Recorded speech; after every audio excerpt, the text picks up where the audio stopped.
Hello guys, welcome back to my channel HK Official. Yes, I'm there with you with unit number 5 of SME, that is Introduction to Manufacturing. Yes, it is a very huge unit, but we'll try to cover it in one shot, and I'll hope that you are liking my one shot sessions and you are taking it as revision for your NSEM paper.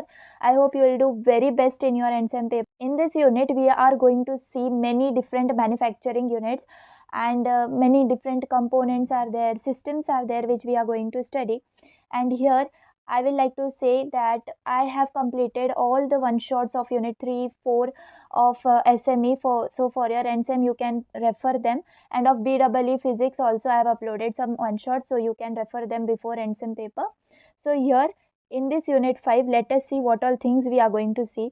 So the syllabus for our unit 5 in conventional manufacturing processes is casting, forging, metal forming, that means in drawing, extrusion, etc. Then sheet metal working, metal joining, etc. Metal cutting process and machining operations, in which we are going to see turning, milling and drilling. So in short, if I'll give you the idea what is casting.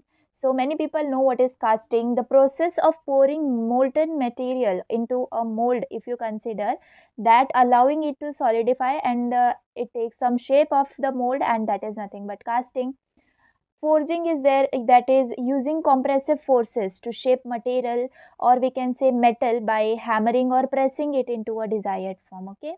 Then metal forming, we all know techniques like drawing, extrusion, they involve reshaping of metal by pulling it through dies or forcing it through shape apertures respectively. Then we have sheet metal working, that is manipulating metal sheets through processes like bending, cutting, and forming to create various products. I hope you are getting somewhat idea what we are going to see in this unit. In metal joining, such as welding, brazing, soldering, and riveting, we can say, which are used to connect separate metal parts together, that will come in metal joining. And then metal cutting processes and machining, like it involves removal of material through cutting, drilling, turning, or milling here to create the desired shape or finish. Okay. So that is the overall idea for this. Some more processes are there, that is micro machining, then additive manufacturing, 3D printing is there, reconfigurable manufacturing system, and IoT, basic CNC programming, that is concept of computer numerical controlled machines. All this thing we will see. So let us don't waste our time in just seeing the syllabus. We will start our thing. So the very first is the definition of what is manufacturing process. Okay. So we will read out the definition, then I'll explain you in simple words. First of all, manufacturing process is a process of converting raw material into finished product using machines. Okay. So this is the simple definition.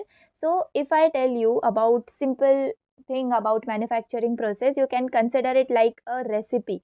Okay, where you take raw materials and use machines powered by either human effort or electricity to transform them into finished products. Imagine starting with basic ingredients and using machines like mixers and ovens to create a delicious cake, right?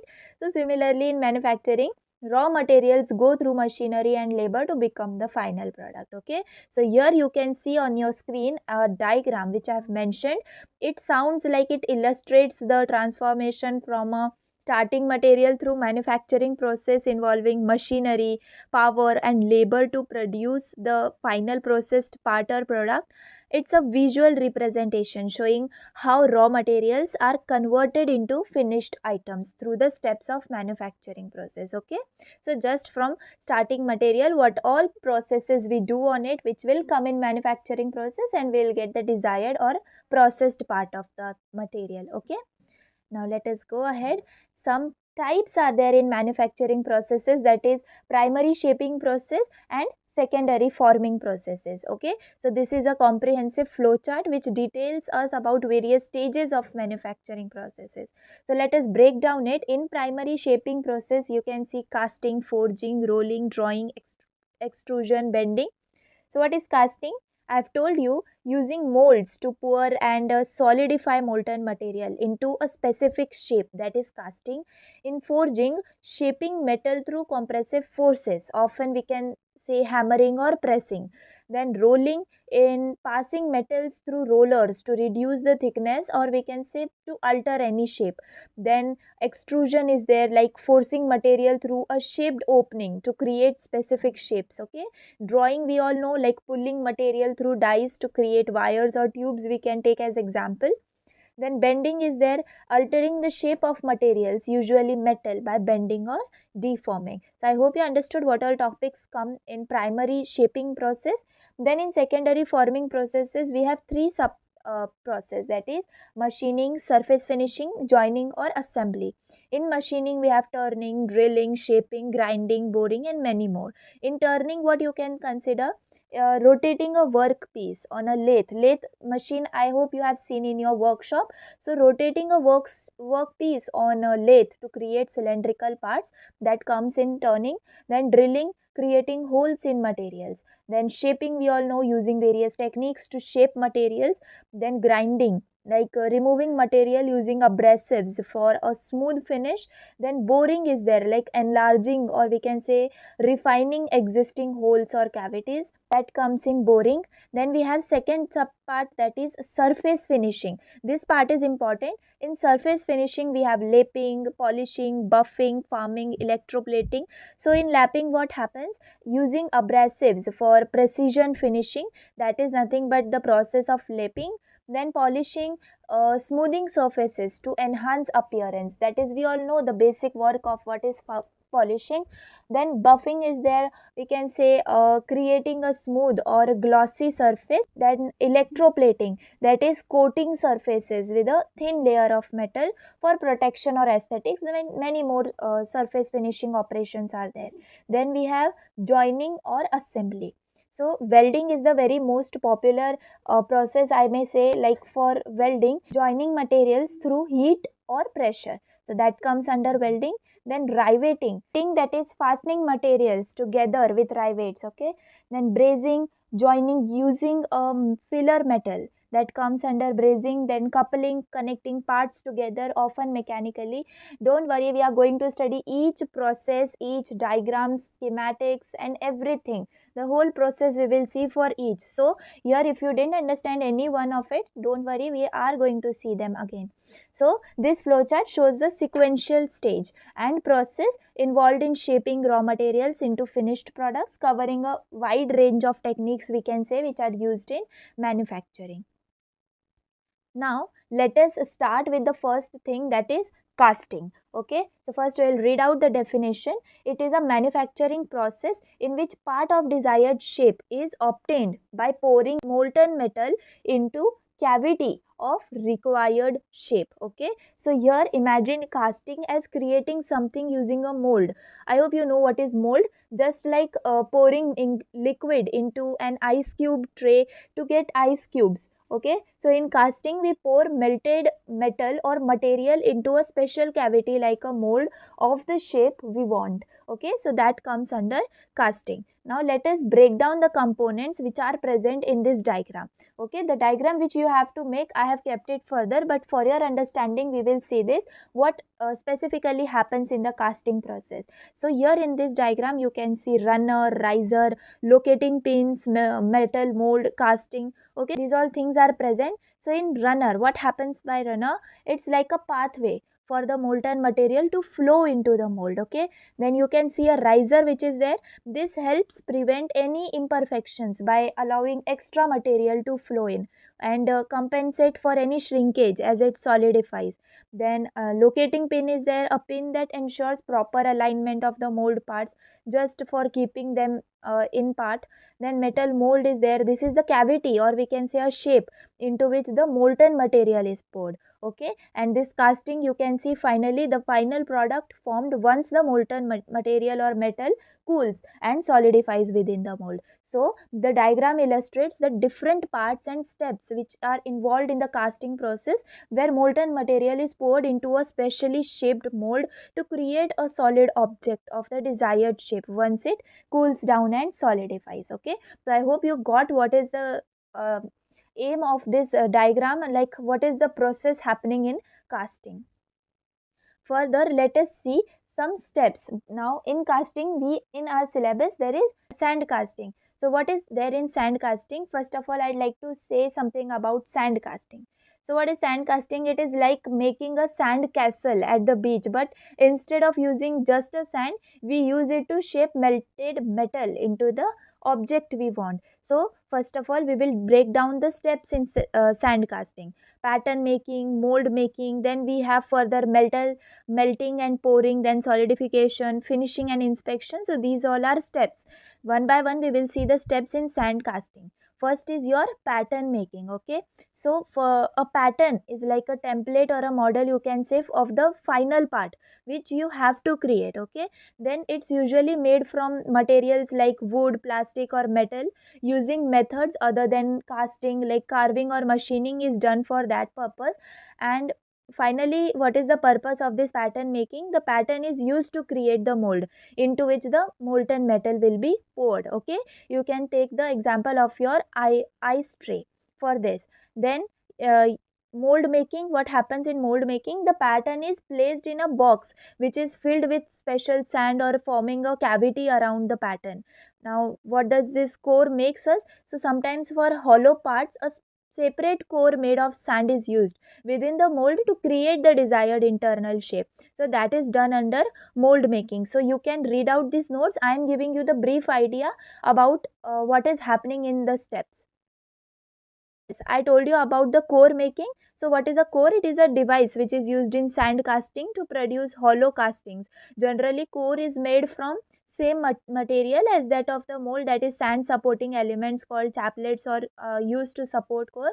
Or in simple language, I have told you before only, I think that should come under mold making itself, but as a different step you can write for core making, that is sometimes for hollow parts, as I told, a separate core made of sand which is used for the mold, that is used to create desired internal shape. So that comes under core making. Then we have metal melting and pouring. So what happens here? Melting and pouring, two things occur. So what is in melting? Metal, like often we can take example of aluminium or iron, it is heated until it becomes a liquid. Then what is pouring? You all know the molten metal, now it is poured into the mold, filling the space which is left by the pattern. So that is metal melting and pouring. Then we have solidification. Simply go step by step. Okay, so in solidification, what happens in simple words? Cooling. So the poured metal cools down and solidifies inside the mold, taking its shape. Okay, then we have finishing. What happens in finishing? Like removal, the solidified metal piece is removed from the sand mold, we can say.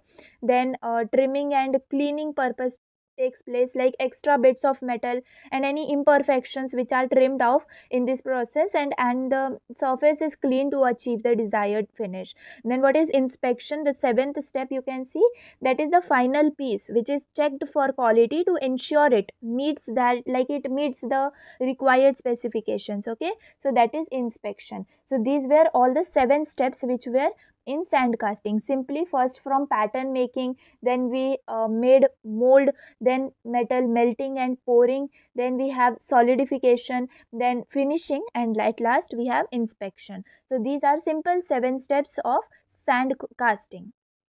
In simple words, if I say what is sand casting, it is like making a sculpture in sand, and you press a shape into the sand, pour melted metal into that shape, let it cool, and then carefully take out your metal object. It's a way to make metal parts by using sand to shape and mold the molten metal. Now why sand is only used? If you know the answer, you can comment why sand is used. I'll say it is used because of its high melting point, or you can say high temperature it can resist. So that's why it is used in this, and we can make use of sand in such of a casting and many processes, as because it can withstand the temperature, high temperature. Then we have some advantages. So what are advantages of casting? See, I will break down into words, and here this all notes are provided to you in description, so you can read it out. Otherwise, if you listen my words, you can get all the concepts very clear. So in advantages, what you can write? First of all, you can mention complex shapes. So casting lets us make things in all sorts of shapes from tiny to huge, which would be tough to make using other methods. Okay, so this can be first advantage. Then secondly, we can say material variety. We can use lots of different metals and alloys, making it super versatile, we can say.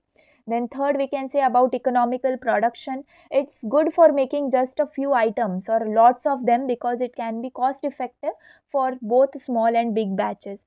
Then special techniques are there, like some fancy casting methods help make things very accurate and smooth, giving us top notch quality. Okay, so these were some advantages. And low cost manufacturing, again, the last advantage you can write about casting. Then disadvantages of casting. So there are many disadvantages, like thin components trouble, like making really thin parts less than 6 millimeters, we can say it is quite tricky by using casting. Then we have energy consumption, like melting metals needs a lot of energy, we all know, which can be a bit heavy on power usage. Then skilled workers and space is required, it needs trained folks and lots of space to work with. Then pollution and imperfections, like casting can cause pollution, and sometimes the finished product might have little holes, gas pockets, or non-metal bits that makes it weaker. Then at last we can say about mechanical properties, like it might not always be super precise or smooth, because it, like things like accuracy and surface finish can vary. So, while casting is awesome for making various shapes and using different materials, it can be a bit tough for really thin parts and might need a lot of energy and skilled workers. Sometimes the finished product might not be as perfect as you want to be. Okay, so this was all about casting. So, this question is very important, I will say, because it comes for 6 to 8 marks in papers, and it is very frequently asked previous year question. So in this, what you have to do, first of all, if for casting the question is there, first of all you have to write the definition of casting. I have given you everything. Then you have diagram for it. Then you have to list out the components which are used in it. Then some the components working you will write. Then advantages, disadvantages. Okay, so this will be the flow of your answer. So nobody is there which will reduce your marks in anything. Okay, so let us again see. I have kept the animation for casting, where you can see many like I have told you, cope, drag, mold box, runner, gating system. I've kept the diagram further, so you'll be uh, comfortable with it. See this animation, how casting is done. Okay, this is the mold, and here this we got the final casting. So the diagram which I was saying you, this is the diagram which you have to draw in your exam. Okay, so first is cope and drag, you can see. Okay, on the left side here I have written cope and drag. So these are like the upper and lower part of a sandwich, you will can consider. So the cope, which is the top part that sits on the drag, and the bottom part, they come together to create the full shape of the mold. Okay, I hope you can imagine the thing. Then we have mold box. Think of this as a frame or a container that holds the cope and drag in place. Okay, it keeps everything steady while the casting process happens. Then we have runner and gating system. Picture roads guiding traffic. The runner is like the main road, and the gating system are smaller roads branching off from the runner. They keep direct the flow, they or we can say they help direct the flow of molten metal into the mold. Okay, then we have casting and molten metal. You can see casting and molten metal is there. So the casting is the final object or product you want to make. The molten metal is the super hot liquid metal that gets poured into the mold. It solidifies and takes the shape of the mold to become the final casting. Okay, so this is how the whole casting process takes place. Now again I will show you that animation. Now you will be very clear of it. Okay, this is the animation. See, cope and drag is there. Yes, these were the locating pins. Now this is the melted metal, and here you got the cast. Okay, so this is your casting process. I hope you understood. Now, metal forming, mechanical working, hot or cold working. So these are metal forming processes. So what are these? We can see metal forming, whether through mechanical or hot or cold processes, is like molding the clay to create a desired shape. Okay, so let us break down it. We have mechanical working in metal forming. First of all, I'll like to say you the definition. It's like shaping metal by pressing, hammering, or rolling it to the like to get the size or shape you want. Think of a blacksmith hammering metal on an anvil to create a specific form. Okay, so what happens here, you can see this metal forming process. Here in this process, the component of desired size and shape is produced through plastic deformation of metal under the action of external force like tensile, compressive, or combination of them. Then metal forming processes can be carried out on metal in hot or cold condition. So what can happen in hot working and cold working? See, I will give you the brief idea. This is not that much important, but as it is there in syllabus, we must know this. What is hot working? This is like molding warm clay. Metal is heated to high temperature, making it easier to shape. It's molded using external forces like pressing or hammering while it's hot and more malleable.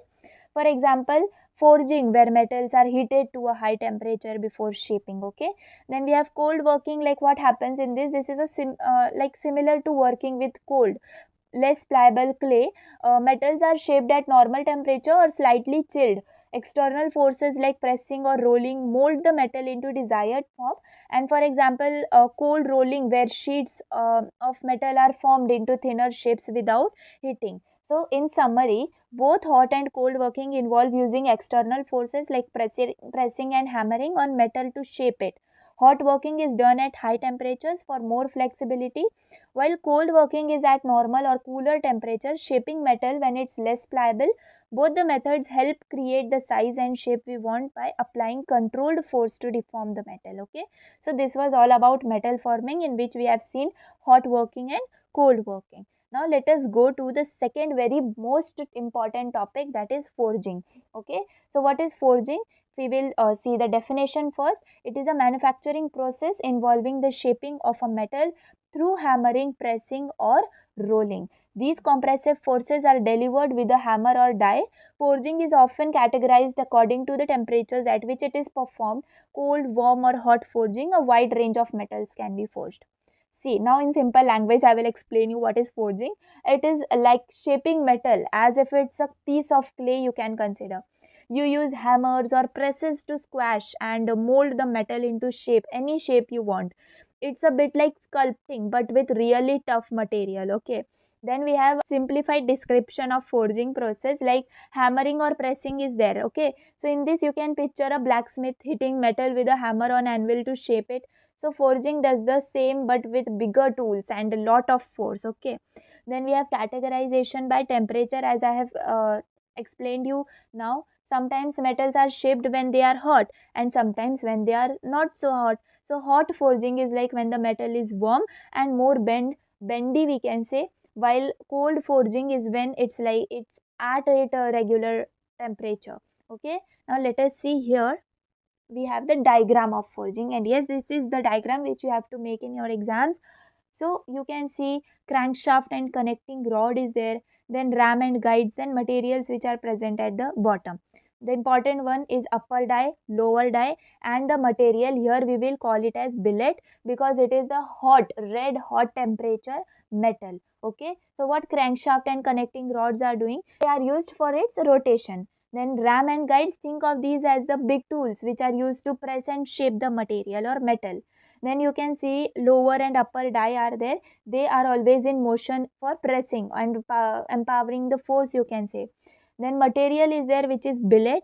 This is the metal being squashed and shaped into the crankshaft and connecting rod by using them.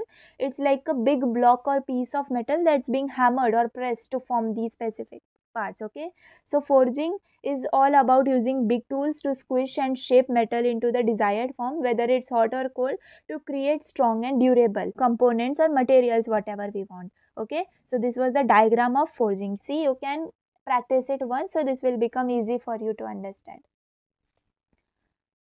Here, this you can see this animation. What you can see in this? Yes, watch closely as the metal is heated to high temperature or sometimes shaped at room temperature also. So then expertly hammered, pressed or rolled to form robust parts, like you can see many parts, any of the blacksmith's desire, you can say now. As you follow along, notice the powerful tools like rams, guides and dies. Okay, they are shaping the metal with immense force. I hope you are getting what is forging. Okay.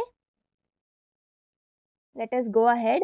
Now there are two types of forging, open die forging and closed die forging. Okay, so if the question for forging is there and for they have asked you to write, define or explain the types of forging, then you have to explain these two types. Okay, open die forging and closed die forging.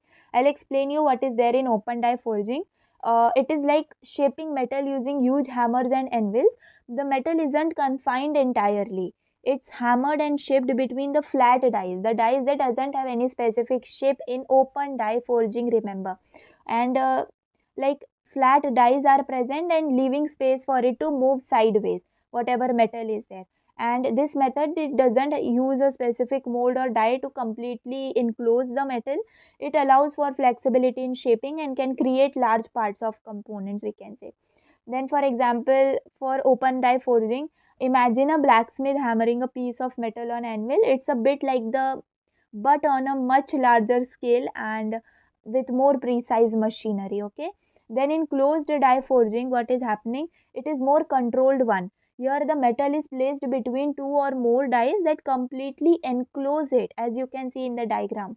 The metal is pressed or hammered into the die cavities, shaping it into the desired form. What will be the characteristics of closed die forging, you can say now, like it's highly precise and produces parts with very close tolerance, and it's excellent for making intricate shapes and small detailed components. Okay, for example, think of using a mold to shape a clay into a specific form. Closed die forging is similar but with heavy machinery pressing or hammering the metal into the die shapes. Okay, so for a comparison, if I say open die and closed die, in simple words, open die offers flexibility and is suitable for larger components, providing more freedom in shaping.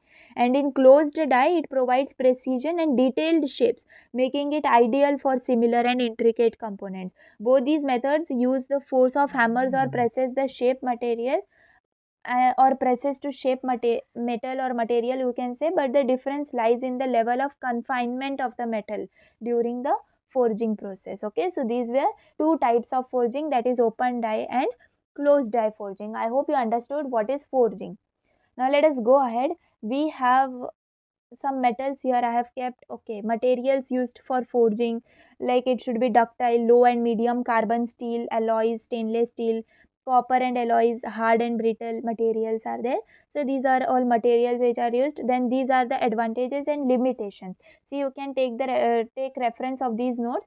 In short, I am telling you about advantages, like it is stronger and tougher as we compare it with casting. Then we have better surface finish, better mechanical property, resistance, or high dimensional accuracy or control, and this can also be welded. Then limitations are like brittle materials like cast iron, high carbon steel are not be forged.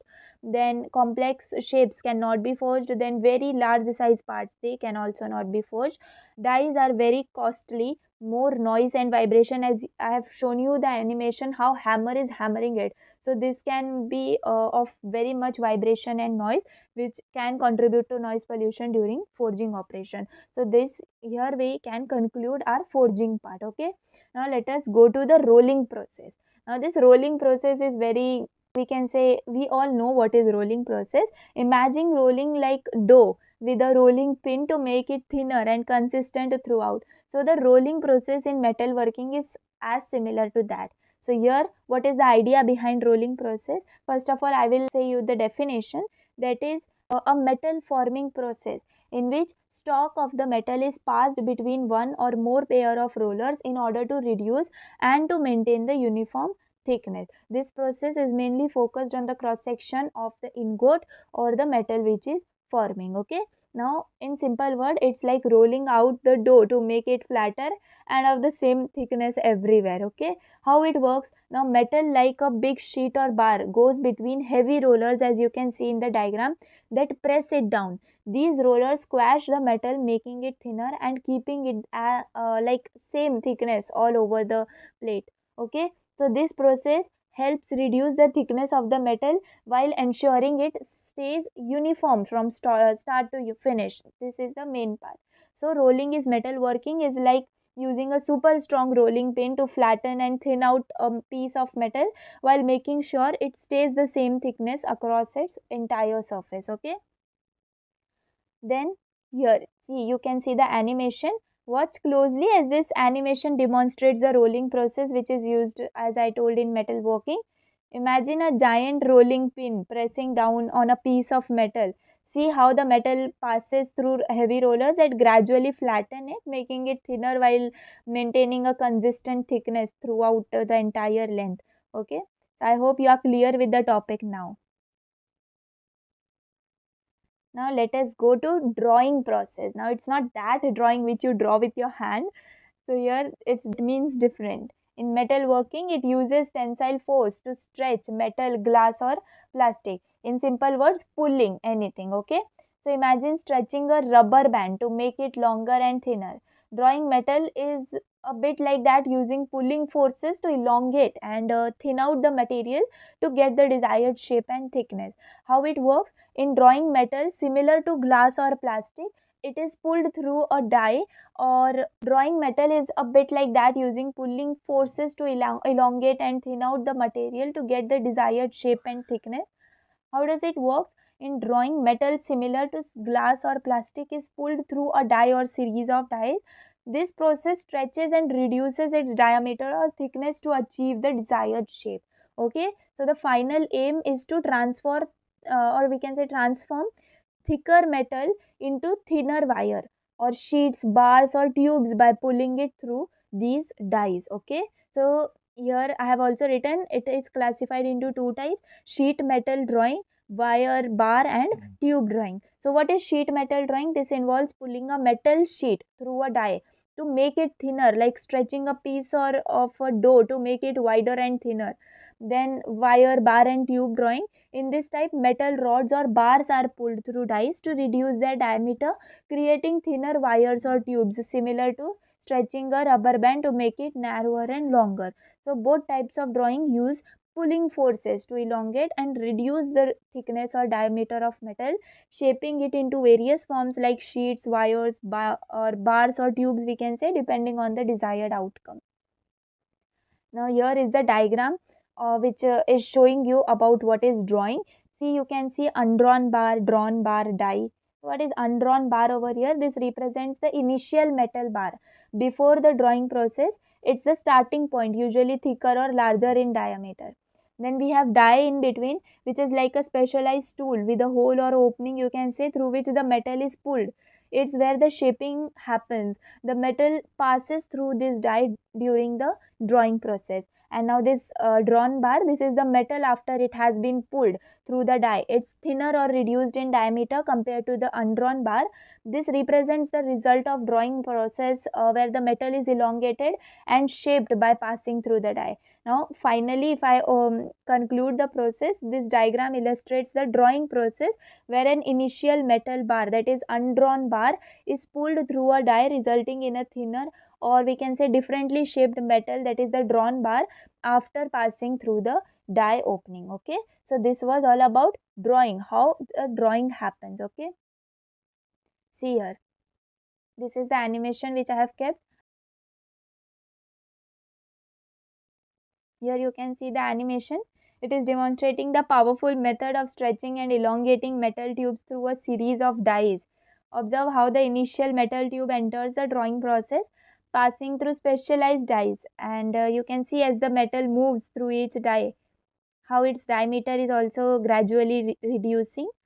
Also, length is increasing, resulting in a thinner and a longer tube. Okay. I hope you understood. This is about tube drawing process. Then we have extrusion process.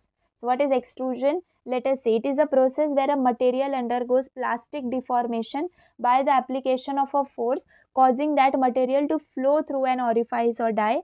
The material adopts a cross-sectional profile of the die, and if the material has suitable properties, that shape is retained in the final extrudate. Okay. In simple words, imagine squeezing toothpaste out of a tube. Extrusion is a bit like that, but with materials like metal, plastic, or even food. So, how it works? Material like a metal or plastic is pushed through a die or opening under pressure. As it passes through, it takes the shape of the die hole or opening. So, finally, what is the purpose of extrusion process? the material gets a new shape that matches the profile of the die. If the material is right, this shape stays when it's done, just like the shape of toothpaste which is coming out of its tube. Okay, that is nothing but extrusion. Now we have further types of extrusion, that is hot extrusion, cold extrusion. Further we have direct and indirect extrusions also. So I will explain you one by one. What is hot extrusion? It involves pushing material like metal or plastic through a die at high temperature. This heat makes the material softer and more pliable, allowing it to be shaped more easily. See in the diagram, in a hot extrusion diagram, you would see a heated material being forced through a die to create a specific shape while it's malleable due to high temperature. Okay, then in cold extrusion, it is done at room temperature or slightly elevated temperature without heating the material. This process is used for materials that don't need heating to be shaped. So in the diagram, you would observe the material being pushed through a die without the need for high temperatures, shaping it at normal or slightly elevated temperatures. Okay, so this was about hot extrusion and cold extrusion. I hope you marked the difference. Now let us see direct extrusion and indirect extrusion. So what happens in direct extrusion? It involves pushing material through a stationary die using a ram or similar mechanism. So that comes under direct extrusion.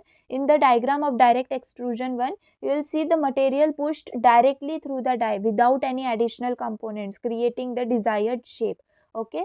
Then the indirect extrusion is there. What happens in this? It involves using a moving container holding the material while the die remains stationary. So the container moves, pushing the material through the die. And if you see the diagram, you will notice the material pushed through the die indirectly, where the die stays in place while a container holding the material moves to create the shape. Okay, so I hope you understood this. So in summary, if we compare hot versus cold extrusion, hot extrusion uses high temperature while cold extrusion is done at room temperature or slightly elevated temperatures. Direct versus indirect, if I summarize, so in direct extrusion, it directly pushes the material through the die, while indirect extrusion involves a moving container pushing the material through the die. So the diagrams for each type of extrusion process would illustrate how the material is shaped and pushed through the die, highlighting the difference between hot cold and direct indirect methods. Okay, now here you can see the animation of extrusion. How does it takes place? See, this is how, yes, the process takes place. Okay,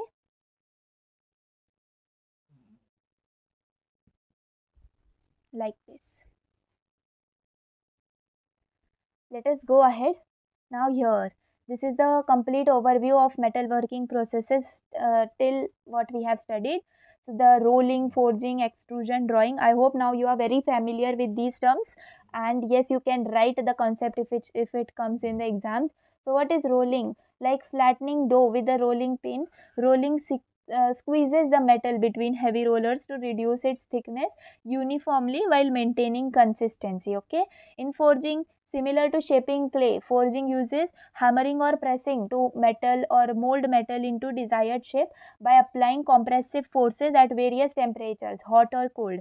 Then we have extrusion. Think of squeezing toothpaste from a tube. Extrusion pushes material through a shaped die, giving them the die's profile, whether at high temperature hot extrusion or at room temperature cold one.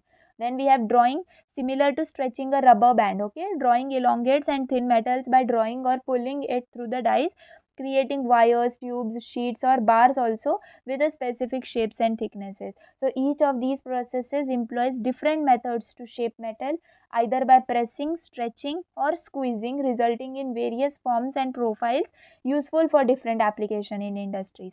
I hope you are very clear with diagram, with theory, and also I have shown you the animation. So from those animations, at least keep the concept in mind. Okay, let us go ahead. Now we have turning process. What is turning? See, it is a machining operation performed on a lathe in which the workpiece rotates at high speed while a fixed cutting tool removes the material. The most obvious use for a lathe is to manufacture pin. Now see, what is the concept. Imagine spinning a pencil while using your sharpener to shape it into a point. That's turning in metalworking. I hope this is very clear. Okay, Keep things in simple words, as I have told you about extrusion also, remember the toothpaste. Then what I have told for drawing, remember rubber band. Okay, for forging, remember clay. Okay, then rolling, remember your rolling pin, your dough. So like this you can keep the processes in mind. For turning, you have to keep sharpening your pencil in your mind. Okay, so how it works, the material which is fixed to a lathe. Now I hope you all know what is lathe machine. So it spins at high speed with a cutting tool remains stationary. As the material rotates, the cutting tool shaves off excess material and the shaping happens and as if it is desired. Okay, so that is done in turning process. The common use, a lathe is frequently used to create cylindrical shapes, like we can say pins, bolts or shaft. So the main manufacturing is done for pins. Okay, so this is the process of turning. Now we will see, this is the diagram. Okay, so this is the diagram how the turning takes place for in lathe machine this happens. Okay, so this is the workpiece you can see. Now we have grinding process. These are small processes, and yes, I have not skipped any of the process. Maybe it is important or not important, I have completed the whole processes which are there in syllabus. So if you are just seeing the video for important things or any, like for covering the syllabus, in this one shot you will be covering the complete unit number 5. So nothing else you have to do after this. Okay, so this is now grinding process, as we were there in topic. So what is there, it is an abrasive machining process that uses a grinding wheel or grinder as the cutting tool. So I'll say you what is the idea for it.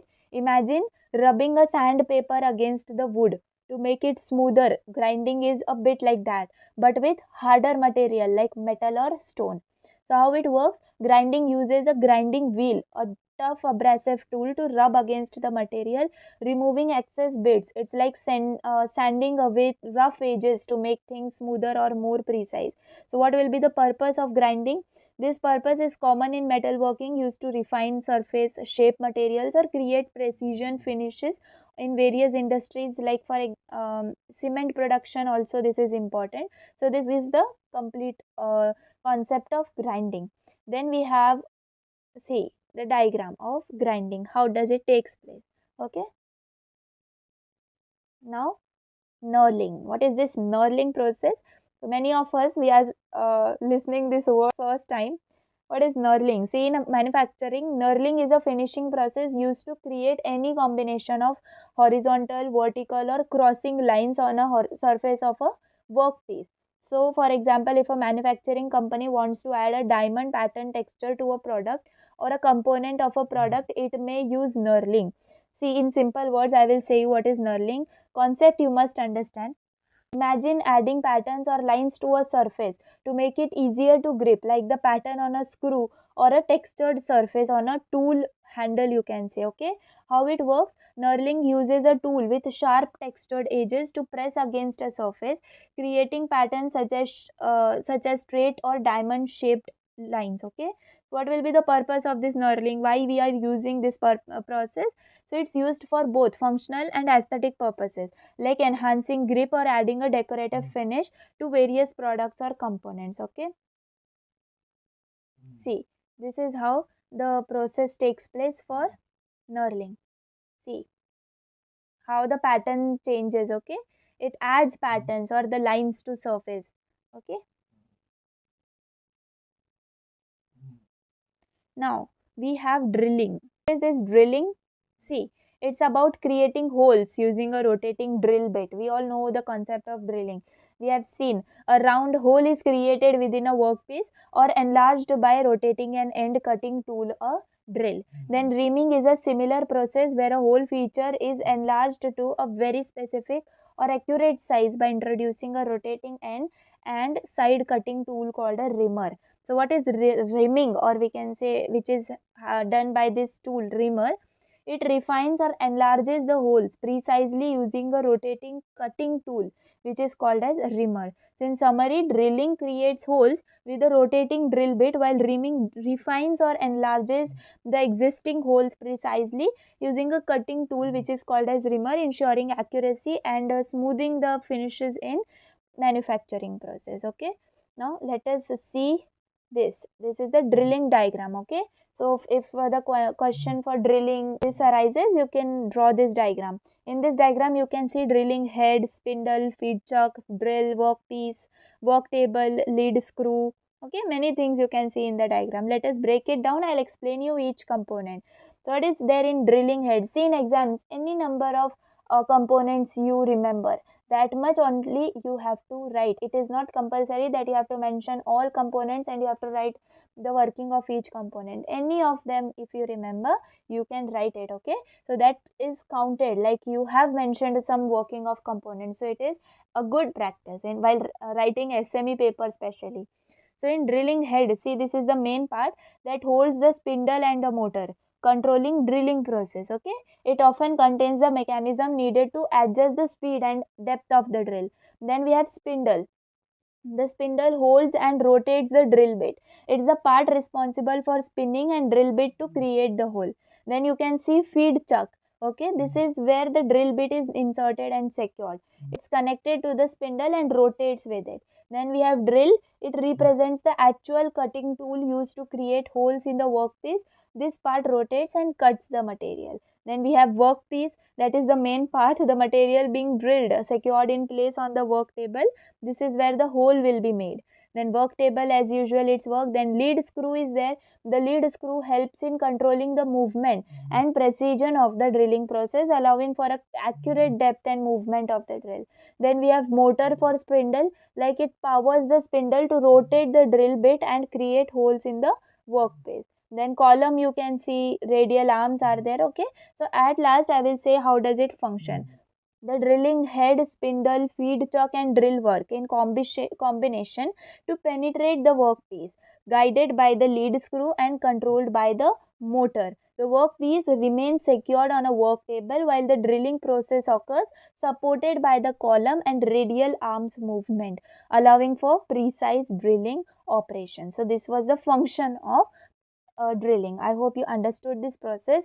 Now let us go ahead. See, this is the animation you can see and diagram also.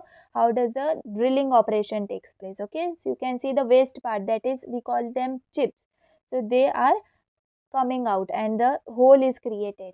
Okay, now we have boring. What is boring? See, in machining, boring is the process of enlarging a hole that has already been drilled or cast by means of a single point cutting tool, such as in boring a gun barrel or an engine cylinder. So what will be the concept of this boring? It's like refining or enlarging a hole that's already been made, making it more accurate or larger using specialized cutting tools. We have process. It involves a single point cutting tool or a boring head with multiple cutting tools to accurately enlarge a pre-drilled or cast hole to precise dimensions. Okay, like enhancing a hole's size or accuracy in an engine cylinder, or we can say a gun barrel. What is the purpose of this boring? See, it ensures the accuracy and also we can say desired dimensions of holes, crucial in various industries like automotive or firearm manufacturing. Okay, so this was all about boring. We can see the diagram also. See here, this is how the boring is done. Okay, see the finishing of it. Here is the diagram as I told you about the components in the boring process. You can see hand wheel, saddle travel, and then elevating screw, vertical guideways, column, control panel, hand wheel for table travel, wheel for knee travel. Okay, so these all components are there. Now one by one I will explain you the components. We have hand wheel for saddle travel. Okay, it controls the movement of saddle, allowing horizontal movement along the machining axis. Okay, we have elevating screw. It is used to adjust or elevate the tool or workpiece, providing vertical movement for precision. Then we have vertical guideways. These are the guides that help maintain the alignment and movement of the tools or the workpiece along the vertical axis. Then we have column also. It is just for the supporting structure. Then control panel, it allows the management of different functions and settings of machine. Then hand wheel for table travel. Okay, it is for just vertical adjustments. Then base is there, overarm is there, but the part which hold various elements like milling cutter is there, So it allows specific machining process, and the workpiece finally on the material which is being worked on or the object receiving the boring operation. Okay, so if we summarize the function of boring, the components in the diagram work together to control the movement of cutting tools or workpiece, enabling precise adjustments along multiple axes to accurately enlarge and refine pre-existing holes through the boring process. Okay, so this was all about boring. Then we have milling. So what happens in milling? See, you can see the diagram, very simple diagram is there for milling. Just a cutter, arbor, workpiece, table is present. Okay, so what is the concept? Milling is like sculpting or cutting into material using a rotating cutting tool or cutter, we can say, to create various shapes, slots or surfaces. Okay, so what is the process? A rotating cutter mounted on an arbor moves along or across a workpiece fixed on a table. The cutter removes the material, shaping it according to the cutter's design and movement. So what is the purpose? Why we do this milling? It is used to create precise shapes, grooves or surfaces on material like metal or wood. See, in the diagram you can see cutter is there. It is the cutting tool which is attached to the arbor, rotating and removing material from the workpiece to shape it. Okay, so here we have types of milling, that is up milling and down milling. So this up milling is also called as conventional milling and down milling is climb milling. So you can see the diagram and you can understand how is it happening. In up milling type, the cutter rotates against the direction of workpiece movement. It's like a cutter moving into the material, providing better surface finish but requiring more power in this case. For down milling, that is the climb milling, here the cutter rotates in the same direction as the workpiece movement. Okay, it's like the cutter moving along with the material, offering faster material removal but potentially leading the rougher finishes. Okay, so both types have their advantages and considerations in terms of surface finish, power requirement and the direction of the cutter's movement concerning the workpiece. So in summary, what is milling? It is just involving using a rotating cutter to shape materials fixed on a table, creating precise cuts or shapes. Up milling and down milling, they differ in different directions of the cutter's rotation concerning the workpiece movement, affecting the surface finish and efficiency in material removal. Okay, so this was all about milling. Now let us go ahead. Now we have metal forming processes, okay, in which we have two processes, that is bulk deformation process and sheet metal working processes. Okay, so in bulk deformation process we have rolling, forging, extrusion, wire and bar drawing processes. Okay, we have learned this. What is rolling process? Reducing the material thickness uniformly, we can say, using rollers. Then we have forging process, as by shaping metal by using hammering or pressing at varying temperatures.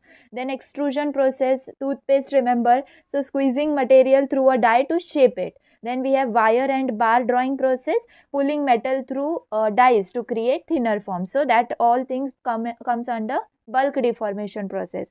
Then we have sheet metal working processes, in which we have two, that is bending process and drawing or cupping process. Okay, so in bending process, what happens? Just we shape the sheet metal by bending it. Then we have drawing or cupping process, like forming sheet metal into specific shapes, we can say, either by pulling it into a die, that is drawing, or forming a cup like shapes, that is cupping. Okay, so each subdivision has its unique method of shaping metal, whether it's in bulk through rolling, forging, extrusion, or drawing, or through manipulating sheet metal via bending or drawing, or we can say cupping processes. So these techniques offer versatile ways to shape metal for various industrial applications. Then we have metal forming processes. What is the exact thing? Okay, so in short, I'll tell you what are metal forming processes. They involve changing the shape and size, as the name suggests, metal forming processes. Okay, so they involve changing the shape and size of metal using tools called dies. Okay, we are using this word frequently in this unit, so you have to know what is die. The tool which is used to change the shape or size of the metal, okay, that is die. So these processes use the metal's ability to change the shape without breaking or we can say plastic deformation. So the die applies pressure to the metal, making it bend or change the shape by exceeding its strength limit. So this helps the metal take the form of die. Usually these processes use squeezing forces, but in some cases they also stretch, bend or shear the metal for better shaping. So metal forming works well because metals can change shape without breaking easily due to their low risk of damage and high ability to bend and stretch. So this is nothing but all the concept which comes under metal forming processes. Okay, one time you can read all these notes, so you will get what I have told you. Now we have sheet metal working. Okay, so sheet metal working, this diagram will come, that is before bending, after bending. Simply nothing more complicated in this, just the bending concept is there. Okay, so here you can see in the first diagram, that is before bending, initial diagram, what all components are there. Crank is there, connecting rod, then ram guide is there, punch is there, then metal sheet, block and bed are present. Okay, so what will be the process before bending? The metal sheet is just placed between the punch and the block. Okay, the punch driven by the ram through the crank and connecting rod mechanism, this applies pressure onto the metal sheet. Okay, just in this first, the only process is that only the metal sheet is placed above the punch and block. Okay, so this is your before bending process. After bending, what will happen? We will get the resultant bended metal, just the final output. So the final component is a bent metal sheet, which might resemble a V shape, U shape according to the die which we have placed, or the channel formed along a straight axis. Okay, the method will be the metal sheet is shaped by the bending process, creating the desired V, U or channel shape according to the die configuration. Okay, very simple mechanism. Okay, and here you can see the third one, final component, the sheet is now converted into the bended sheet. Okay, so this is all the mechanism of sheet metal working, or we can say bending. Here this is the mechanism of bending. See, if the question for bending arise, yes, it is important one, it is asked also in previous year questions. So mechanism of bending, if it is asked, you have to draw this diagram. Okay, very simple diagram is there, in which you can see neutral axis is there, then thickness of sheet, compression, expansion, then inside radius of neutral axis, these all components you are seeing. So what is neutral axis? It's the line within the sheet metal that doesn't experience any change in length during bending. Okay, the thickness of sheet, or we can say thinning of the sheet, this remains constant before and after bending. Then inside radius, this radius is on the inside of bend where the metal compresses. Then radius of neutral axis, the distance from neutral axis to inside of the bend, we can say. Then compression side, we have the side of metal that undergoes compression during bending. Just only these things. We all know what is the mechanism of bending, even if this is not in syllabus. So why we can't explain it? Okay, so it is just that process. Then here I have kept the definition, what you have to write. So bending is a manufacturing process that produces a V shape, U shape or channel shape along a straight axis in ductile materials, most commonly sheet metal. So commonly used equipment include box and pan brakes, brake presses and other specialized machine processes. So what will be the explanation for this for bending? So process overview we have to do. So first of all, sheet metal bending shapes ductile materials like metal sheets into V, U or channel shapes we can consider. Okay, then what all the equipments are used? So box and pan brakes, presses and specialized machines are commonly used to perform these bending operations. Then we have mechanism details, in which we can also write during bending the neutral axis or the area unaffected by stretching or compression is crucial. So the metal compresses on the inside radius while maintaining its thickness and length along the neutral axis. So here we have concluded what is sheet metal bending. It is a crucial manufacturing process, we can say, which transforms metal sheet into various shape like V, U or channel forms. Mainly consider these three forms using specialized equipment, and we can say precise mechanism that involve compressing metal while maintaining a constant thickness along the neutral axis. Okay, so here we have done with the sheet metal bending. Here you can see this is the action which is taking place, okay, in dies. So how the V shape, or we can say any of the shape of die, we can obtain. See, this is how the bending takes place. Okay, Yes, the sheet metal, it was further, it was before plain sheet, but here after bending, after applying the force, it gets bended and we got the final product. Now here we have cutting operations, okay, cutting operation in which we use die and punch, as you can see, okay. So in components we can write, like in cutting operations using die or punch, the die acts as a tool to cut or shape material. In cutting operations using a die and punch, the die acts as the tool to cut or shape the material, while the punch applies force to create the desired shape, okay. So what will be the process of this? The punch, which is driven by external force, it pushes through the metal, or we can say material, which is placed on the die, cutting it into the desired shape or removing sections, okay. So what we will get as outcome, so this process results in the creation of specific shape or sections, we can say, in the material according to the design or die, okay. Then this was all about the cutting operation. It is very simple. We all know how cutting operation takes place. So here, by just using die and punch, we are cutting the material or metal, we can say. Yes, now we have blanking and punching. Yes, it is important part. Blanking and punching, most of all, definitions are asked, differences is asked, and similarities. Such a type of question is asked upon it. So what is blanking? It is just a cutting operation where a punch and die are used to cut out a specific shape from a sheet of material, okay. Here you can see in the left side where blanking is shown, and you can see which is the waste part. See, now you, for this you have to consider a punch and your paper, okay.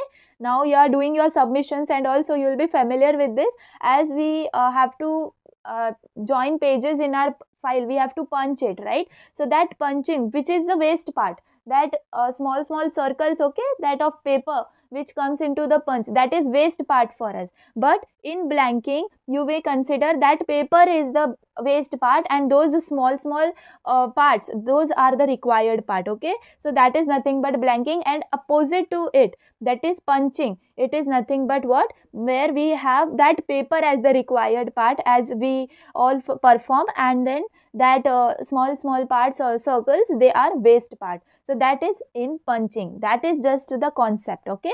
Now we will see theoretically how we have to write the answer. So as I told you, what is blanking's definition? It is a cutting operation where a punch and die are used to cut out a specific shape from a sheet of metal. So as we are cutting out a specific shape, that is, in this case we have circle, so that will be the required part, okay. Then punch forces through the material, cutting out the desired shape from larger sheet or strip, we can say. Now the final result of blanking is a precisely cut piece or blank, as I told you, and often it is used as a component for further manufacturing process, okay. Then for see, explanation of the diagram, I will give you the above diagram of blanking, you can see. So we have die and punch, then blanking process, how does it takes place, let us see. So the diagrams must illustrate the die as a tool with a specific shape in your exam. See how you have to draw the diagram. So while the punch is the component applying force to cut or shape the material, then how you can explain, like the diagrams could showcase the blanking operation, as you can see, which must demonstrate how the punch and die work together to cut out a specific shape or component, okay. So that may come in blanking, and these cutting operations, they involve die and punch mechanism, don't forget, as well as blanking process is crucial in manufacturing, as they precisely cut materials into desired shape, enabling the creation of specific components used in various industries, okay. And similarly for punching you can write. Now here I have written some of the theory. The other process is slitting process, okay. So what will be the slitting process? Let us first see what we have written here. It is a metal manufacturing process wherein a coil of material such as aluminium or steel is slit into the length and width specified by the end application. As the material runs through the machine, the steel rolls are moved through extremely sharp circular blades, making the cuts, okay. So in simple, what is slitting process? Slitting process is used to cut a coil of metal like aluminium or steel into narrower strips with a specific width, okay. That is nothing but the process of slitting. How does it takes place? So the coil of metal passes through a machine with a sharp circular blades, okay. Then extremely sharp circular blades within the machine, they make precise cuts, dividing the metal coils into narrower strips, okay. So here you can see how slitting takes place, okay. Then perforating is also there, we will see that thing also, but for slitting I'll make you clear, like it is just used to produce narrower strips of metal with specified width, okay, this much you have to remember. And then application of this is the narrower strips are used in various industries based on their specific width and application requirements, okay.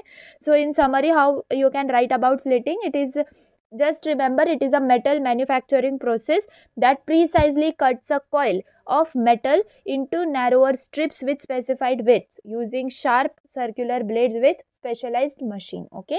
So that was slitting. Now what is perforating, okay. So perforating, it is just used to create patterns of holes, while slitting cuts materials into narrower strips with specific widths. As you can see, I have shown you many perforated metal patterns here. So those that process which is done on them is called as perforating. So how you can write its description? So it is perforating is creates patterns of holes in material, while slitting cuts material into narrower strips with specific width. And both the processes, they serve different purpose, like perforating and slitting, in modifying materials for various applications, okay. So I hope you are very clear now with these processes. See here, this is the sheet metal working process, okay.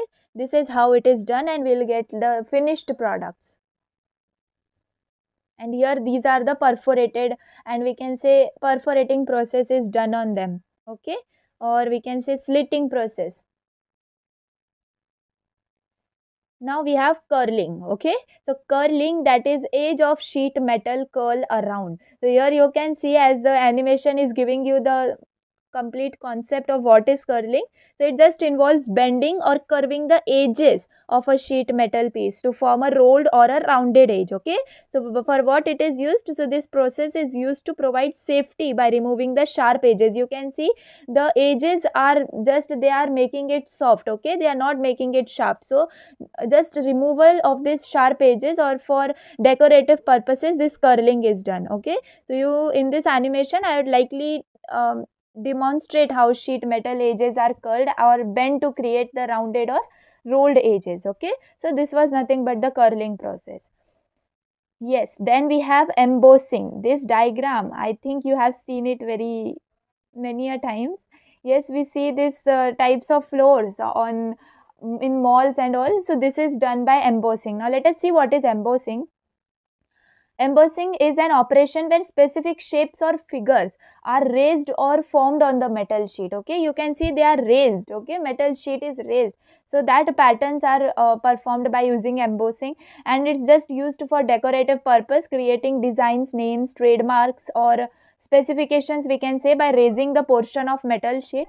So the result in raised pattern or figures on the metal surface, they enhance its appearance and often used for branding and decorative purpose. So that is done by embossing. Then here you can see forming and coining. So what is done in this forming and coining? So forming involves shaping metal using various methods, like you can say bending, stretching, or compressing, altering its shape without cutting or removing the material. And in coining, you can see, like, it is a closed die forging process, yes, where pressure is applied to the surface of forging, achieving the closer tolerance, or we can say smoother surface, and eliminating defects. So this process is used for precise shaping and finishing of forged parts, okay. So here I have written the definition for coining as well, as it is a closed die forging process in which pressure is applied on the surface of the forging in order to obtain closer tolerance, smoother surface, and eliminate draft, okay. So that was the concept of coiling. Now till the time what we have studied, we have to summarize the things to remember, right? So we have learned curling, embossing, forming, coining, okay. In short, I'll revise it for you. What was curling? So bending or curving the edges of sheet metal for safety or decorative purpose. That was curling. Then embossing, creating raised shapes or figures on metal sheets for decorative or branding purpose. Okay. Then forming, shaping the metal through various methods without removing material. That is forming. Then coining, a forging process using closed dies to achieve precise shaping and surface finishing. So these processes offer various methods to shape and decorate metal sheets or parts, ensuring safety, aesthetic appeal and precision in manufacturing. I hope you are very clear till now. Now let us go ahead. We have lapping now. So what is lapping? Let us see. It is an averaging process where the greatest material removal occurs where the high points of surface of the part contact the flat lap plate. So the object is to produce the parts with a uniformly smooth and usually flat surface. So in simple words, if I explain you what is lapping, it is just a precision machining process where material removal occurs at high points of the part's surface in contact with a flat lap plate. Okay. So what will be the objective of this lapping? It aims to just produce parts with uniformly smooth and typical flat surfaces, ensuring high precision and fine finish. Okay, so that is nothing but the concept of lapping. Then we have buffing, okay, or buffing it is called as. So it is defined as a finishing process that involves the use of a loose abrasive on a wheel. To polish a workpiece, a manufacturing company may use a wheel that's covered with an abrasive disc. So what is buffing? So just it is a finishing process employing loose abrasives on a rotating wheel or belt to polish surface in manufacturing. So manufacturers use these wheels covered with abrasive discs to polish material, achieving a smoother and shinier surface finish. So this enhances the surface appearance by smoothing and polishing the materials. Okay, so this was about buffing. See how it is done. As I told you, rotating wheel or belt is used to polish the surface.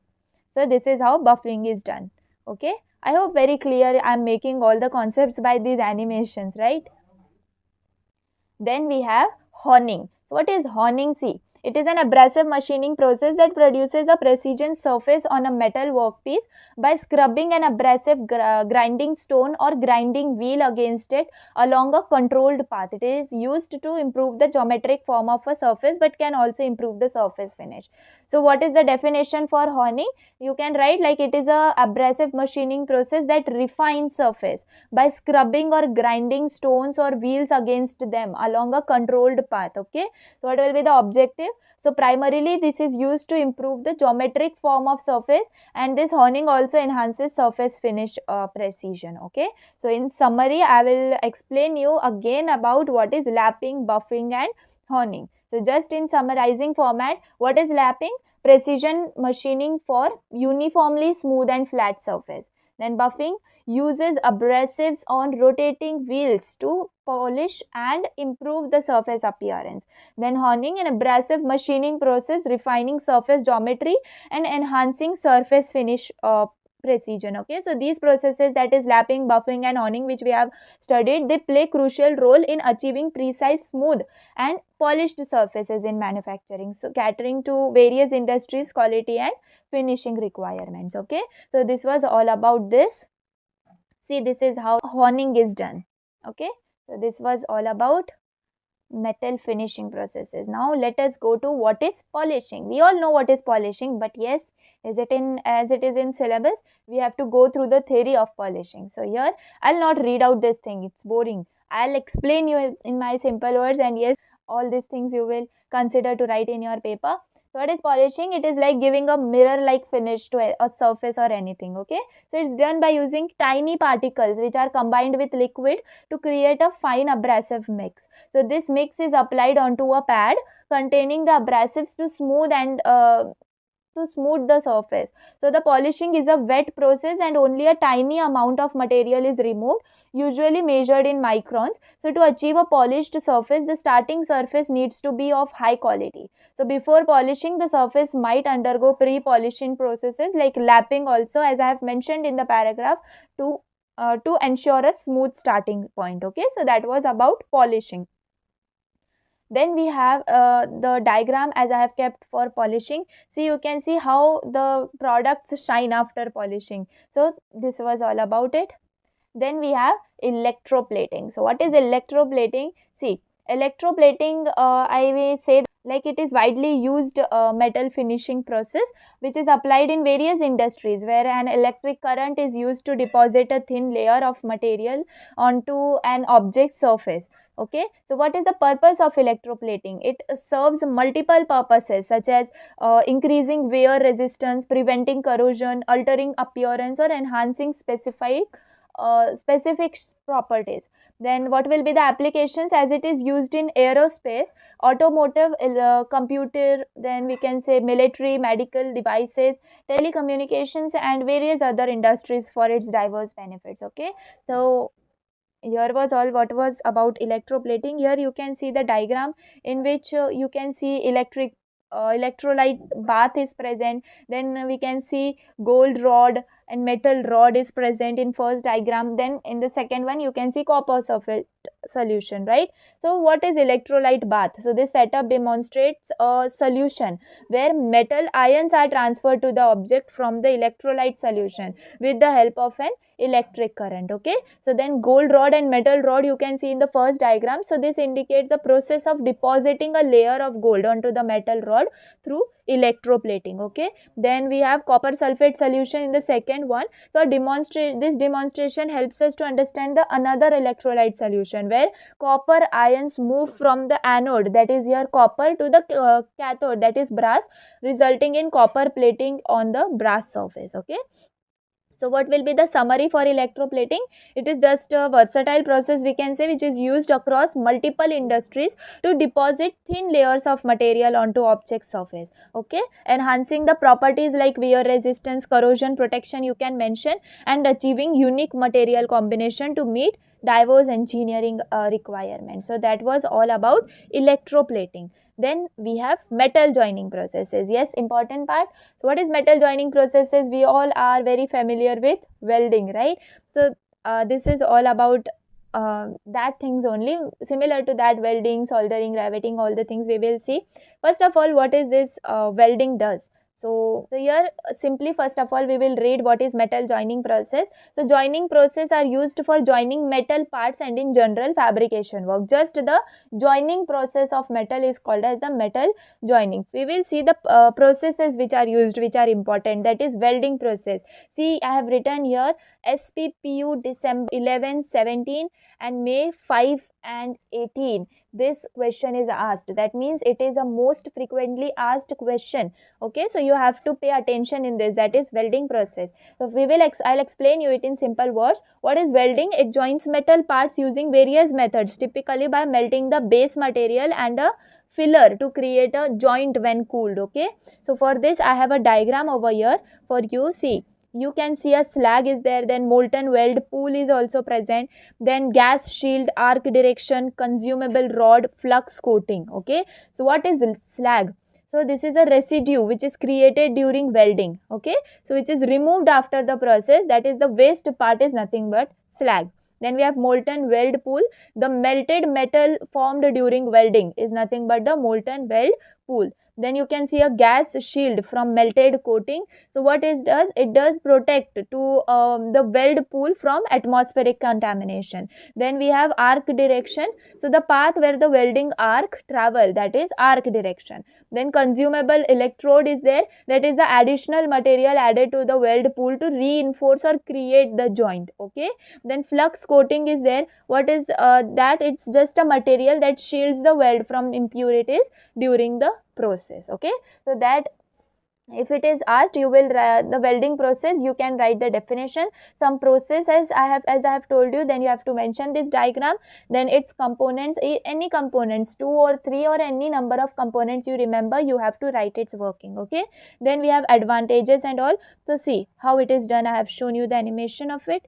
Yes, this is how welding is done. We all have seen the welding. Okay, yes, the advantages, disadvantages and applications of welding process. So this is the important part which you have to cover in your answer. Okay, so in advantages what you can write? So for welding specially, strong joints are there, And like welding creates durable and robust connections, we can say, between the metal parts. Then it can be used on various materials and in different applications. Also it is cost effective, so it provides a economical method for joining metals. Okay, so these were all advantages. You can read more about it, here I have mentioned. Then applications are there.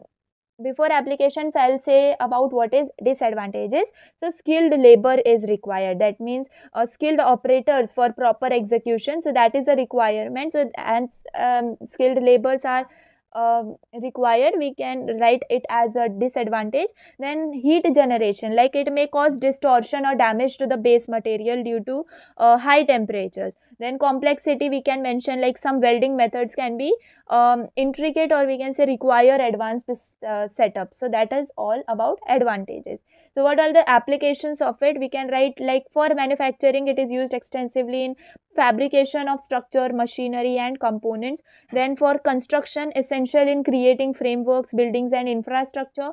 And for automotive, we can write like it is used in vehicle assembly and repair process. So in summary, welding joins metal parts by melting and fusing them together, okay, creating strong connections suitable for various applications across industries. So that was all about welding. Okay, then we have brazing. Now what is this brazing? It is a metal joining process, again in which two or more metal items are joined together by melting and flowing filler metal into the joint. So flowing filler metal, this is the additional part in brazing. Okay, I will say you what you have to write in definition. So in brazing, you have to write like it joins metal items by melting a filler metal with a lower melting point than the base metals, you can say, allowing it to flow into the joint, bonding the pieces together. Okay, so this was about the brazing, only this much definition is required. Then we have diagram for it. See how brazing is done. You can see the filler metal, base metal, and no melting of base metal is there. So it melts at a lower temperature than the base metals, which creates a joint. Okay, so the metal pieces, they being joined together. So this is called as braze welding, or we can say brazing. Then we have soldering. So it is the other part of or other process of metal joining. Like we can explain it as a process in which two or more items are joined together by melting and putting a filler metal into the joint, and the filler metal having what, see, I will explain you what is soldering. It is also it is also used to join metal items using a filler metal, which is known as solder in this case. Okay, which melts at a lower temperature than the base metal. So what is the process? So solder is melted and applied into the joint, so bonding the pieces without melting the base metal. So that is the difference between soldering and brazing.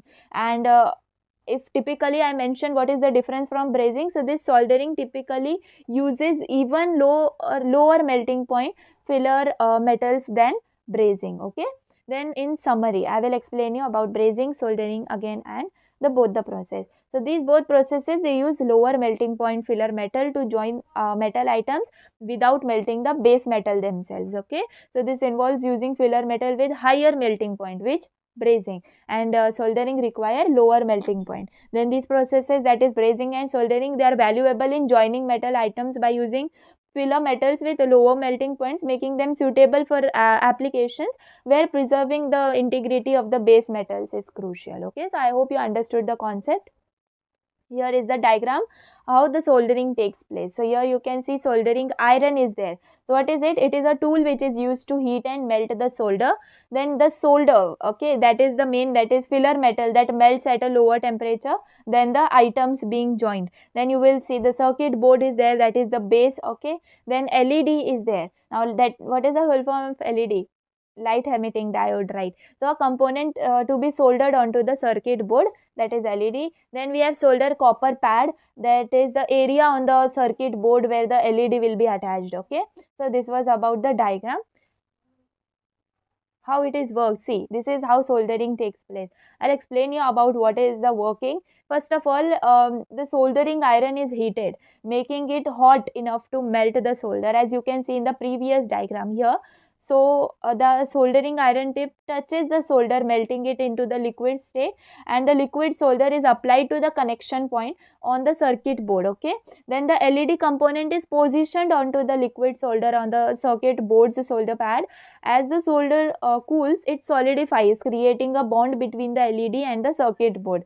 Then the solder creates the electrical and mechanical connection between LED and the circuit board, ensuring proper functioning. So that's simple as that. This is soldering. See, this is how it is done. See, this is the process how it is done. Okay. Yes. How it is involving the heating of the iron to melt the solder, and then it is applied to connection point of circuit board. Okay, then this component, in this case an LED is placed on the molten metal solder, we can say, and it creates electrical and mechanical bond once the solder solidifies upon cooling. Okay, so this was all about soldering process. Then we have micro machining. So what is micro machining?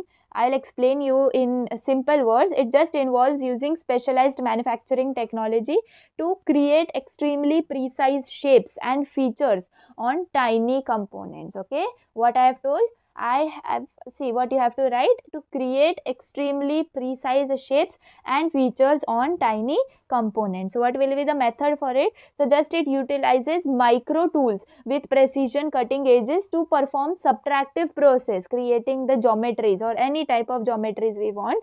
Then the parts or features involved are typically on a minuscule or scale, we can say, or we can say like minute scale on, we can say, often having at least a few dimensions in the range of micrometers. As here I have mentioned that these tools are then utilized in subtractive process, wherein parts have at least a few dimensions in 1 to 999 micrometer range. Okay, a meter is comprised of 1 million micrometers for some perspective. So that was all about micro machining. Just the thing you have to keep in mind is the definition. What is micro machining? It involves using specialized manufacturing technology to create extremely precise shapes and features on tiny components. Okay, just remember the definition. Then we have lathe machine. I hope you have seen this lathe machine in your workshop. So it is just a tool which is used in machining that rotates a workpiece on its axis to perform various operations like cutting, drilling, shaping, turning, as I have explained you now. So that is all about the lathe machine. See, here I have kept the theory of it. A lathe machine is a machine tool that removes the undesired material from rotating workpiece in the form of chips. Okay, so what is the working of lathe machine? I will say for rotation, cutting tool, precision operations. Okay, this is used. So while for rotation, as you can mention, like the workpiece is mounted and rotated on its axis using the lathe spindle.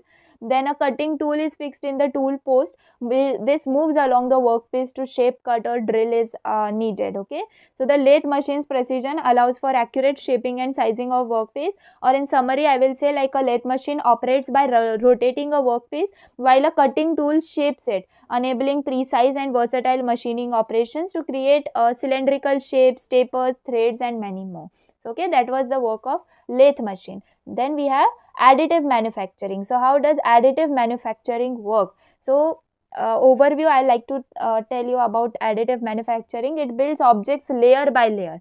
Okay, so for additive manufacturing you have to keep this word in mind, that is objects are built up layer by layer, contrary to traditional manufacturing that often involves removing excess material through machining. Okay, so that is all done in this, and 3D object, 3D printing, that is all involved. Okay, here I have kept the technologies which are used in additive manufacturing. In short, we call it as AM technologies. So they are broadly divided into 3 types, that is sintering, melting and stereolithography. So here what is sintering? Just understand the meaning, okay, and you can write your definition in your own words. So if this is asked about additive manufacturing, the previous PPT, that is about just the definition of additive manufacturing. Then you have to divide and you have to explain about its types. So sintering, melting and stereolithography is there, in which I will explain you now what is sintering. So metal particles are heated without melting to form higher resolution objects. So that is nothing but sintering, and here you can see the material is heated without being liquefied to create the complex resolution objects. So that is nothing but sintering. Then we have melting. So what is melting? You all know what is melting. So material is fully melted, including direct metal laser melting and electron beam melting. Okay. Then what is done in stereolithography? It uses photopolymerization to create parts. So for stereolithography, you have to consider photopolymerization. Okay, that is important word, to create parts from photopolymer resins enduring extreme temperatures. Okay, so that was all about the three types of additive manufacturing processes. Then here I have explained you about how the step-by-step process of additive manufacturing. So I'll explain you in short what is binder jetting. Binder jetting, it is like uses binding agents on powder material layers to create objects. Okay, so just the binding agents here you have to remember, they are on powder material, these layers to create the object. Then we have directed energy deposition. So material is melted or fused using the energy beams. Okay, nothing more than that. Then we have metal extrusion, like it utilizes melted or softened material to create layers. Okay, so that is done in metal extrusion. Then we have powder bed fusion. So what is done in powder bed fusion? In powder bed fusion, the powder material layers are fused together. Okay, whatever layers we have created in the last, that is metal extrusion, now they are fused together in powder bed fusion. Then we have sheet lamination, that is layers of materials are bonded together, that is done in sheet lamination. Then we have vat polymerization. What is done in vat? Photopolymerization also we can say. So here UV laser fires into the resin vat to create resistant ceramic parts. Okay, then at last wire arc additive manufacturing. So it utilizes directed energy deposition through an electric arc. Okay, so in simple words, if I explain you the principle, so layer by layer building takes place, like objects are constructed by adding the material layer upon layer, guided by computer shielded or computer aided design, we can say CAD or 3D scans. Then this additive manufacturing, this also allows for the creation of objects with precise shapes and intricate details, you can say, by eliminating the need for traditional machining. And in summary, the additive machining, this builds objects layer by layer using various techniques like sintering, melting, stereolithography, as we have mentioned now. And here some distinct processes such as binder jetting, then direct energy deposition, photopolymerization, these offering versatility and precision in creating intricate parts and shapes. Okay, so see, if you have still not understood what is this additive manufacturing process, just what you have to consider, you have to consider the definition of it and only the technology types. Skip this process like binder jetting, direct energies, all these 7 process, skip this as they are not that much important. But if additive manufacturing is asked, you have to write its definition, some process, and then you have to explain about sintering, melting and stereolithography. Only 3 processes. Okay, so that was about the things about additive manufacturing. Now we will see about its application. So it has many applications in aerospace, automotive and medical also. So what is in aerospace? So this additive manufacturing's weight saving capability and we can say the capacity for complex parts benefit the aerospace by improving the fuel efficiency and allowing for intricate component designs. Then in automotive, various materials in this additive manufacturing aid rapid prototyping, reducing cost and enhancing design flexibility in the automotive industry. Okay, then we have medical. In medical, additive manufacturing's bespoke nature allows for custom fitted implants and we can say personalized medical devices we can make, improving patient care and treatment outcomes. Okay, so in summary, the additive manufacturing, it plays a crucial role across the industries like aerospace, automotive and medical by offering benefits like weight reduction, design flexibility, rapid prototyping and customization also, leading to enhanced performance and cost efficiencies. Okay, then we have 3D printing. So in 3D printing, you can say, like here I have written, it is also additive manufacturing. It is a process of making 3-dimensional solid objects from a digital file. So here we will use a digital file and will make 3-dimensional solid objects. So the creation of a 3D printed object is achieved using additive process. In an additive process, an object is created by laying down successive layers of material until the object is created. So in simple words, if I say about what is 3D printing, it is like a special kind of printer that creates objects layer by layer using materials like plastic or metal. It turns the digital designs into real physical things. Turns digital designs into real physical things that you can hold. Okay, so that was about the 3D printing work. See, this is how it takes place. Okay, here, like this. Now, see, also the products which are made using this. Okay, so many designs and many of the patterns we can make by using 3D printing. Then CNC machining. Now, what is this CNC machining? It stands for yes, it is a machining that can be defined as a process in which pre-programmed computer software dictates the movement of factory machinery and tools. Okay, as a result, manufacturers can produce parts in less time, reduce waste, and eliminate the risk of human error. So here, if I explain you in simple words, CNC machining is a process where computer-controlled machines are pre-programmed software to cut and shape the materials like metal or plastic. It's a precise, fast, and reduces errors, allowing manufacturers to create parts efficiently while minimizing waste. So this CNC machine also you can see in your workshop, and it works on the computer programs. Okay, the codes are installed in it. Okay, see here, this is how the big CNC machines look like. Okay, it is a process just where the computer controlled machines are used. Okay, here, see, this is the CNC machine. I hope this will be there in your workshop as well. And just for a precise and consistent manufacturing, this faster production times, then the reduction in human error, these things are used, like computer programmed instructions are provided. Okay, yeah, see, like this it takes place. And yes, the product is very much finished product, as I have seen the products of which are made by CNC machine. Yes, they are very accurate. Okay, so this is how it is done. Here are some advantages and disadvantages. So in advantages, like you can explain, like as I have told you, it offers precise and consistent manufacturing, then faster production times you can mention, then human errors are reduced, versatility in producing complex designs, and efficient use of materials, leading to cost saving and higher quality parts. Okay, so this you can explain in short about the advantages. Then disadvantages. And disadvantages you can write like it can be expensive to set up and maintain. The machine is very costlier. This requires skilled operators for programming and monitoring, might face downtime due to technical issues, and we can also explain like it aren't always cost effective for smaller production runs, and additionally they might struggle with certain intricate or delicate designs. Okay, so these all things you can mention in disadvantages. See, this is the block diagram. If a specific question is there and it is for 8 to 10 marks, you can explain these all things, so you'll get a complete marks.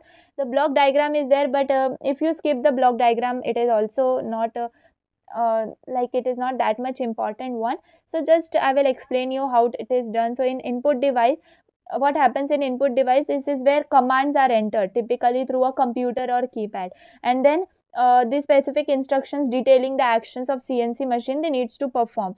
Then you can see the NCU, that is numerical control unit, is there. It processes the data from the part program, turning it into signal to the machine understands. And then control loop unit, you can see that it this manages the feedback system, and it ensures accuracy and adjustments during the machining process. Then we have motion data driving system also, that it translates the process data in machining and all. See, all these things are used in that. And then we have MCU also, that is machine control unit. It coordinates all functions, ensuring like they work together smoothly. And then finally we get the tool, which we can, like this might be a screen or interface showing information about the ongoing process also, and then progress or errors which are displayed on the tool, and then we will get the final product. Okay, just here are the applications. Like in the industries, CNC machines are used for shearing, flame or plasma cutting, punching, laser cutting, forming and welding. As till now we have studied the traditional methods of these types of manufacturing. This CNC machine can do it with the computer programs. Okay, welding, all such parts. So this may come as an interesting part for study. Then we have IoT, Internet of Things, right? So the Internet of Things, it is a network where interconnected devices, they communicate and share data without much human intervention. Okay, so devices like coffee makers, washing machines, TVs, wearables, and more can interact through machine to machine. Devices like coffee makers, washing machines, TVs, wearables, and more can interact through machine to machine communication. It works by enabling devices to connect, collect, and exchange data, allowing them to adapt, self configure, and share information in real time. Okay, so how you can write the definition I have mentioned on the screen, but the concept I have told you. So here it is also referred as Internet of Everything, also in an ecosystem of interrelated computer device, digital machines, and objects that has the ability to transfer data to each other in real time, so with minimum human intervention. Okay, so some characteristics are also there, and then here I have written the thing as I told you, where it is used: coffee makers, washing machines, and all. So machine to machine communication is done in these things.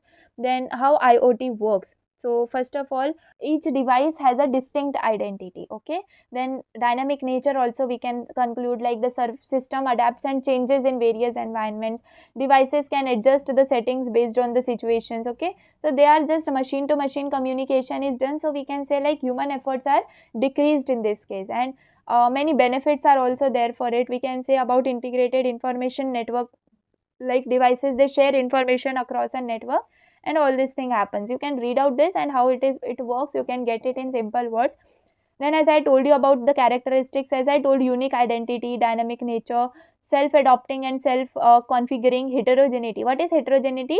So diverse devices can communicate regardless of their differences, that is heterogeneity. And then integrated to information network, as I told you, that device share information across a network, so that is done in the characteristics, or we can take it as the characteristics of IoT. Then benefits of IoT: efficient resource utilization, like it optimizes the use of resources like energy. Then saves time, automates the task, reducing the time spent on them.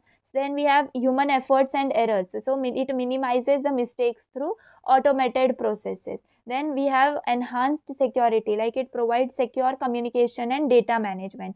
And yes, it is user friendly, that is easy for users to interact with and operate. Okay, here you can see the flow chart as it is explaining about the IoT.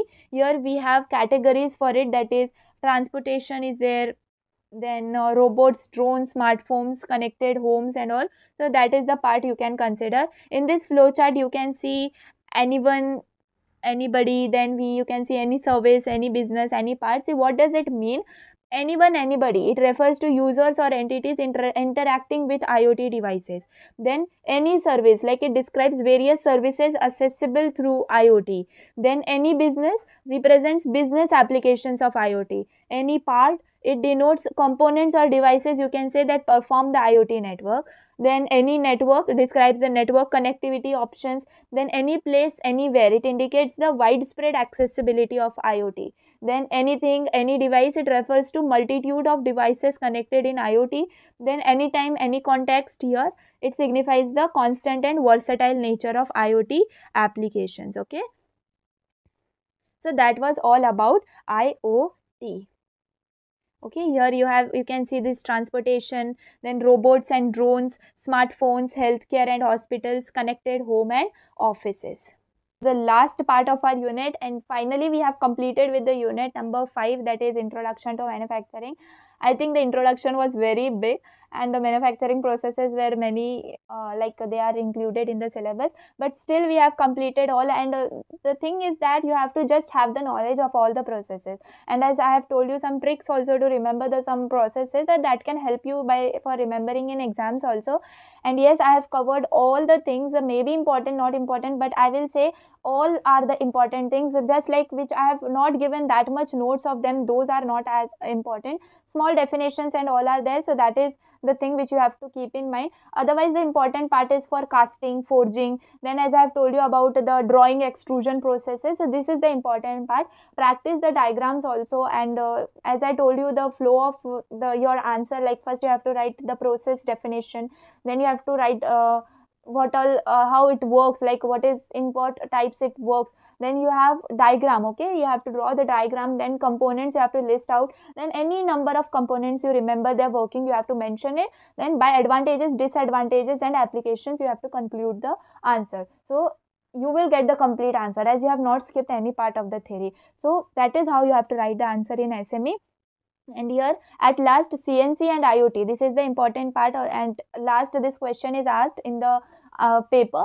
Okay, so the things I have told you, if you have not understood any part, you can rewind it, and if you have any doubt, you can comment me. I will be more happy that you are asking me doubts, and I'll explain you about it. Okay, so many things you have to keep it in mind while understanding this unit number 5, many processes and all. I hope you understood well. I have explained you each and everything in details, in simple words I have like to explain. Now I know many comments will come like teach in Hindi and all, but see, this unit is like you have to consider the processes and their working also, right? So I have not explained in Hindi by my own only, because I will explain you in Hindi, and in exams you will not remember the actual word which you have to write over there. Okay, so in English I have concluded the complete unit, this unit of SMA. So I will like to say, like, you have to read out the workings and all which I have mentioned here. I will give these notes in description also. Okay, so for now I will not waste your more time, and your NSEM papers are approaching, so all the very best to all of you. I will like to cover as many one shots I can till the NSEM paper is there, final one. And till the time, keep studying, keep seeing these one shots, as they are helping you to cover the syllabus in short time itself. Okay, so till the time, keep sharing my videos to all of your friends, and if you like a small part also of this video, please like, subscribe and share my video with your friends, and comment as what you liked from my video. Okay, so till the time, thanks for watching.